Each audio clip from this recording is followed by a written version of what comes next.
Good morning students. Macro economics में unit 2 चल रहा है। 6 मार्क्स का इसमें आता है। यूनिट 2 में 2 चैप्टर हैं। चैप्टर 5 है मनी और चैप्टर 6 है बैंकिंग। मनी हमने इससे पहले 2 वीडियोज में हम मनी को पढ़ चुके हैं। मनी में बहुत ज्यादा नहीं है।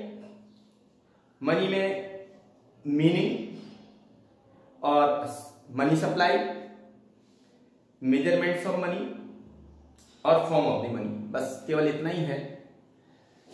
इसमें जो मनी के फंक्शन हैं, प्राइमरी सेकेंडरी जो भी फंक्शन है, वो सब अब कोर्स में नहीं है। उन्हें पढ़ने की नीड नहीं है। हमें उतना पढ़ना चाहिए जितना हमारे सिलेबस में है। उसके बाद नेक्स्ट चैप्टर आता है हमारा बैंकिंग। बैंकिंग आज हम स्टार्ट करने जा रहे हैं। बैंकिंग में कमर्शियल बैंक और सेंट्रल बैंक के बारे में पढ़ेंगे। देखिए, जैसा आप जानते हैं कमर्शियल बैंक बहुत सारे होते हैं कंट्री में, जैसे कि PNB, SBI, syndicate bank, bank of Baroda etcetera. बहुत सारे बैंक होते हैं कमर्शियल बैंक। और सेंट्रल बैंक किसी भी कंट्री का एक सेंट्रल बैंक होता है। जैसे इंडिया में आरबीआई है।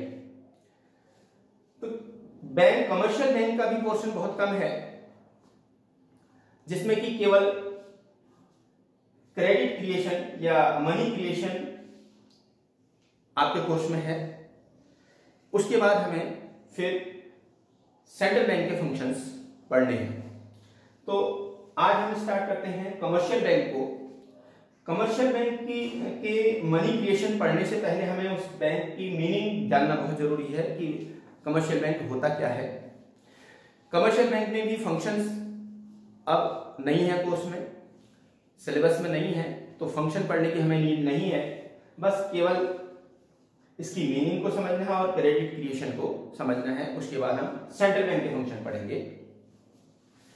देखिए, यहां कमर्शियल बैंक क्या होता है। कमर्शियल बैंक वैसे तो सिंपली सभी जानते हैं, कमर्शियल बैंक आपने देखे हुए हैं, लेकिन फिर यहां मीनिंग आप समझते हैं अच्छे से। तो मीनिंग है a commercial bank is that financial institution. क्या है? एक फाइनेंशियल इंस्टीट्यूशन है विच एक्सेप्ट्स डिपॉजिट्स। क्या करता है? डिपॉजिट एक्सेप्ट करता है फ्रॉम द पीपल। किससे? लोगों से। डिपॉजिट्स को एक्सेप्ट करता है, जमाओं को स्वीकार करता है। किससे? लोगों से, जनरल पब्लिक से। एडवांसिंग लोन्स, और लोन देता है for the purpose of consumption and investment. इस काम के लिए इन कंजम्पशन और इन्वेस्टमेंट। और लोगों को लोन देता है किसके लिए? कंजम्पशन और इन्वेस्टमेंट के लिए। क्योंकि जब लोन लेगा तो या तो कंजम्पशन करेगा या इन्वेस्टमेंट करेगा। अब इसको और दोबारा समझ लीजिए। कमर्शियल बैंक वह फाइनेंशियल इंस्टीट्यूशन है जो लोगों से डिपॉजिट्स को, जमाओं को एक्सेप्ट करता है और लोन देता है उनके कंजम्पशन और इन्वेस्टमेंट के लिए। For example PNB, SBI etcetera.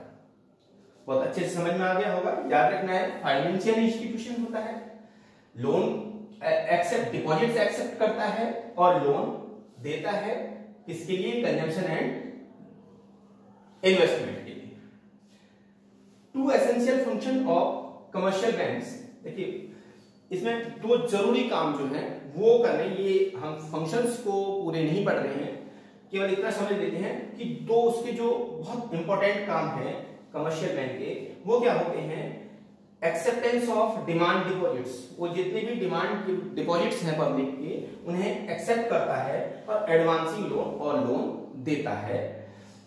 Commercial bank का एक ही एम होता है, प्रॉफिट गेन करना।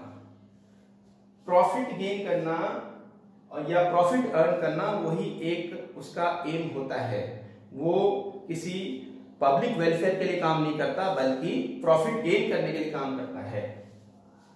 अब है मनी या credit creation bye commercial bank. देखो, मनी क्रिएशन भी कर सकते हैं, क्रेडिट क्रिएशन भी कर सकते हैं। दोनों तरीके से आ सकता है। मनी क्रिएशन भी आ सकता है या क्रेडिट क्रिएशन, एक ही बात है।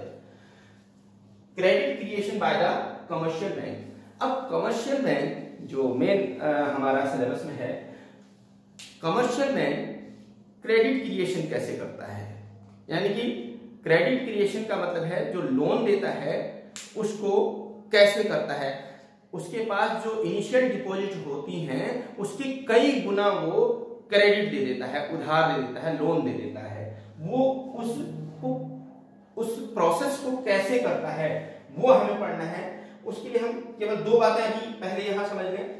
This is the most important activity of commercial bank to earn profit.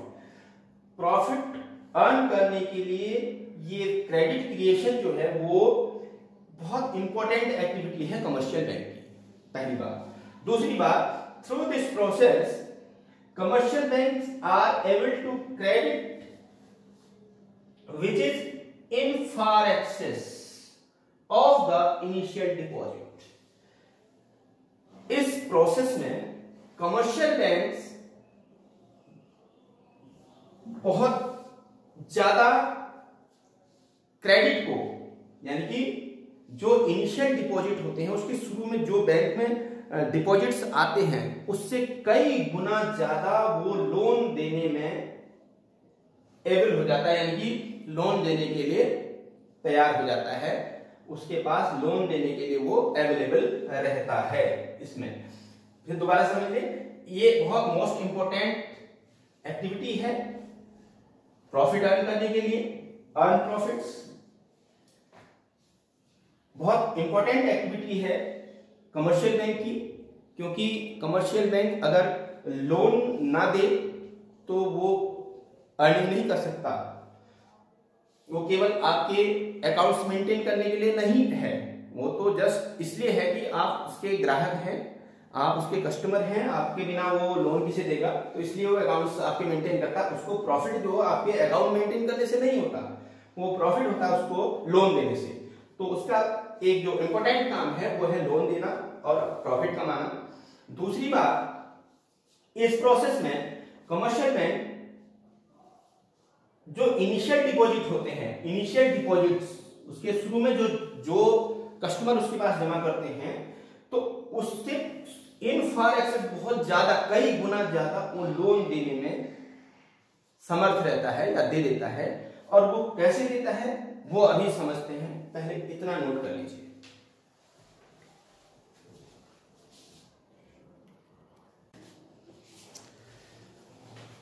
तो चलिए अब हम क्रेडिट क्रिएशन पढ़ते हैं।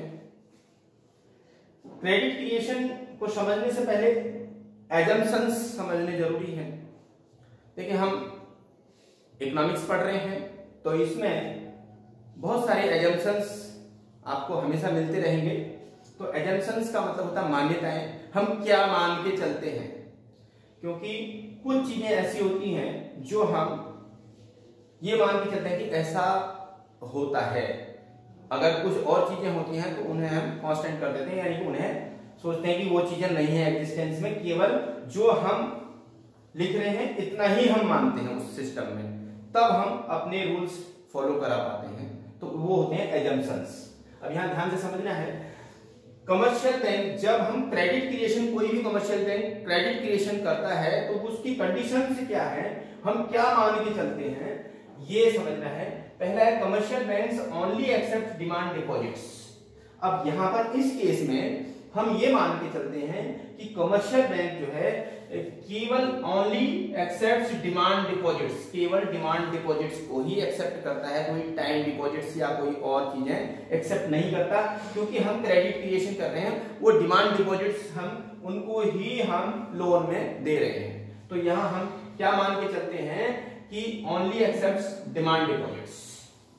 दूसरी बात, all receipts and payments in the economy made through banks. अब हम ये मान के चलते हैं कि कोई भी लेन देन, चाहे किसी को भी पेमेंट करना है XYZ, किसी को भी पेमेंट करना है या किसी से भी पेमेंट लेनी है थ्रू द बैंक, वो रूटेड थ्रू द बैंक, वो बैंक के द्वारा ही होता है, ये मान के चलते हैं। आप कहेंगे वो तो नहीं, हम तो ऐसे ही ले लेते हैं, ऐसे ही किसी से भी कुछ सामान ले लेते हैं, उसे कैश दे देते हैं, ठीक है, सब चीजें करते हैं। लेकिन हम अगर जब ये क्रेडिट क्रिएशन पढ़ रहे हैं तो हम ये मान के चलेंगे कि इकोनॉमिक सिस्टम में उस टाइम जितने भी बैंक्स हैं उनके थ्रू ही हम अपने लेन देन करते हैं, रिसिप्ट्स और पेमेंट्स किसके थ्रू करते हैं, ओनली थ्रू द बैंक्स, केवल बैंक के थ्रू करते हैं। तीसरी बात, all the depositors do not approach the banks for withdrawal of cash at the same time. जितने भी डिपॉजिटर्स हैं, जमा करने वाले हैं, हम ये मान के चलते हैं कि वो सारे के सारे एक ही टाइम में अपना कैश विड्रॉल करने के लिए बैंक में नहीं पहुंचते, और ऐसा होता भी नहीं है। कभी भी कोई भी बैंक में पैसा जमा करता है, वो सारे बैंक में जितने भी जमा करने वाले हैं वो एक ही बार निकालने के लिए चले जाएंगे, ऐसा पॉसिबल नहीं है। तो इसलिए हम ये मान के चलते हैं क्योंकि बैंक के पास लिक्विडिटी बनी रहेगी, उसके पास पैसा बना रहेगा, सारे लोग एक साथ नहीं विड्रॉ करते। ये तीन चीजें हम मान के चलते हैं, ये ध्यान रखनी है। और जब क्रेडिट क्रिएशन का क्वेश्चन आएगा तो ये एजम्पशंस लिखने बहुत जरूरी है। अब देखिए यहाँ प्रोसेस ऑफ मनी या क्रेडिट क्रिएशन, इसका प्रोसेस क्या है, बहुत सिंपल है, बहुत अच्छे से समझ लेना है, इतना बड़ा कुछ नहीं है और बहुत इंपॉर्टेंट है, इजी भी है और इंपॉर्टेंट भी है, बस समझना है। देखिए पहले ये समझ लीजिए कि हमारा कैश रिजर्व यानी कि सीआरआर डिपेंड करता है क्रेडिट क्रिएशन एलआरआर पर, यानी कि सीआरआर या एलआरआर कुछ भी कह सकते हैं हम। कैश रिजर्व रेशियो सीआरआर होता है, लीगल रिजर्व रेशियो एलआरआर, दोनों एक ही चीज है। तो हम एलआरआर लिख दिया हमने यहाँ 20% एट द रेट 20% हमने मान के चले कि ये कौन, जो सीआरआर या एलआरआर कौन डिटरमाइन करता है, इसको करता है आरबीआई।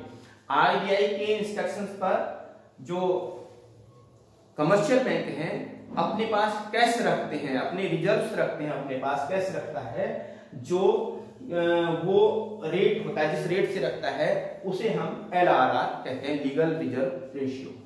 तो जो जितना भी डिपॉजिट होता है बैंक में वो सारा का सारा लोन में नहीं देता, जितने इंस्ट्रक्शंस उसे रोक के रखने के होते हैं वो एलआरआर कहलाता है, जो आरबीआई के द्वारा कमर्शियल बैंक को दिया जाता है। अब ये बात समझ में आती होगी। तो सपोज आप एलआरआर हमारा 20% है, अब यहां क्लियर समझ लें, एलआरआर 20% है, तो ऐसी कंडीशन में हम मनी क्रिएशन कैसे करते हैं इसे अभी समझाऊंगा। पहले यहां देखें तो मनी क्रिएशन कैसे करता है एक बैंक। सपोज इनिशियल डिपॉजिट का मतलब स्टार्टिंग में जो डिपॉजिट हुआ वो 1000 रुपीज हुआ, बैंक में 1000 रुपीज कस्टमर ने जमा किया। अब बैंक को कितना अपने पास रखना है, 20%।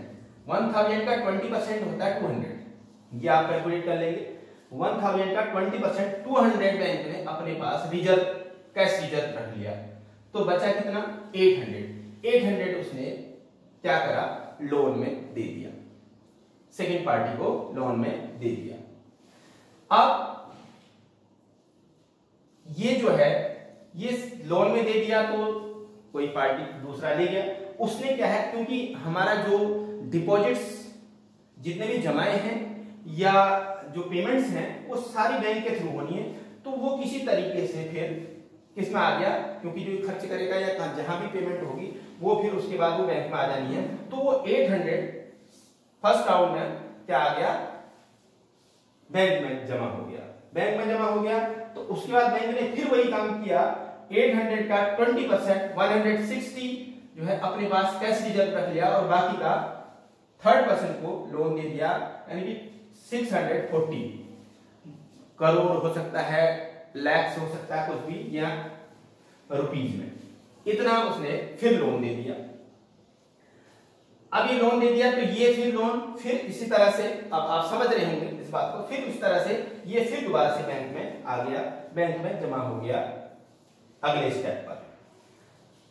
अब ये कितना हुआ, जो यहां था ये लोन दिया था वही यहां पे जमा हुआ, जो लोन यहां दिया था वही जाके यहां जमा हो गया, और यहां डिपॉजिट होने के बाद फिर बैंक ने वही प्रोसेस किया और उसका 20% होता है 128 लाख या करोड़ जो भी है, वो उसने क्या करा, अपने पास कैश रिजर्व रख लिया और बाकी का जो है वो लोन दे दिया।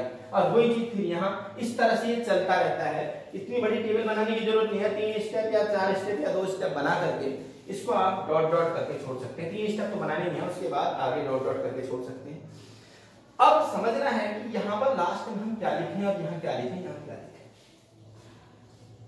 ठीक है, ये बिल्कुल इजी है यहां भी लिखने के लिए। क्या लिखें, देखिए जब हमारा ये कैश रिजर्व रेशियो 20% है तो 20% का मतलब मनी मल्टीप्लायर से हम बोलते हैं, तो मनी मल्टीप्लायर 1/LRR होता है, यानी कि मनी कितने गुना ज्यादा हम कितने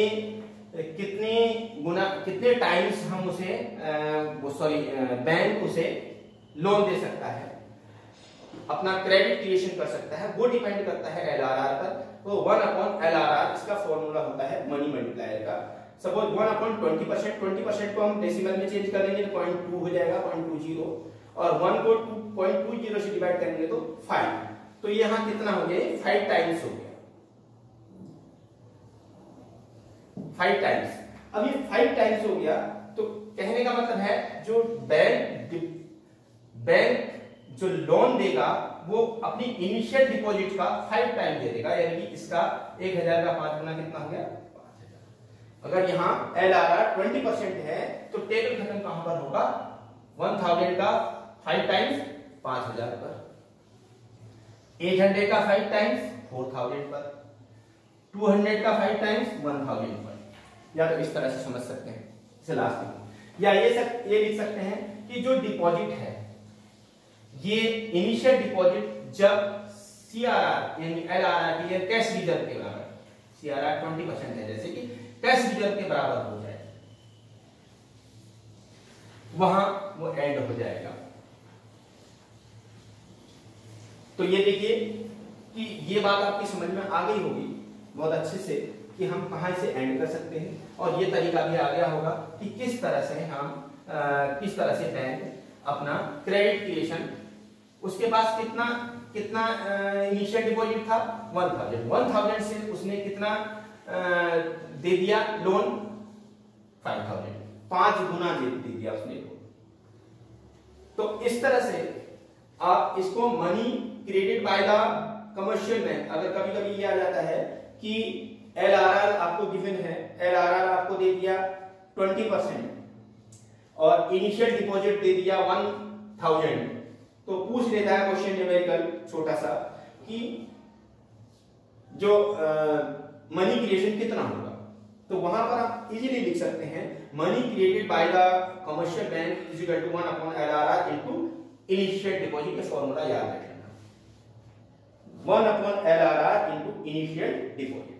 अब 1/LRR का मतलब है इफ LRR 20%, इनिशियल डिपॉजिट 1000, तो 1/LRR हमारा 20% है 0.20 इंटू 1000 इज इक्वल टू 500।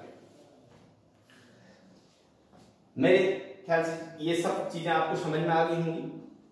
इसको अच्छे से नोट्स बनाते रहें, इसके शॉर्ट नोट्स बन जाने चाहिए, साथ में मैं नोट्स भी प्रोवाइड करा रहा हूं, आपके पास बुक भी है, आप अच्छे से समझ सकते हैं। इसके नोट्स बनाने के लिए स्क्रीनशॉट ले सकते हैं और मुझे कुछ कमेंट्स भी करते रहिए जिससे मुझे पता चल लगे कि आपकी अच्छे से समझ में आ रहा है।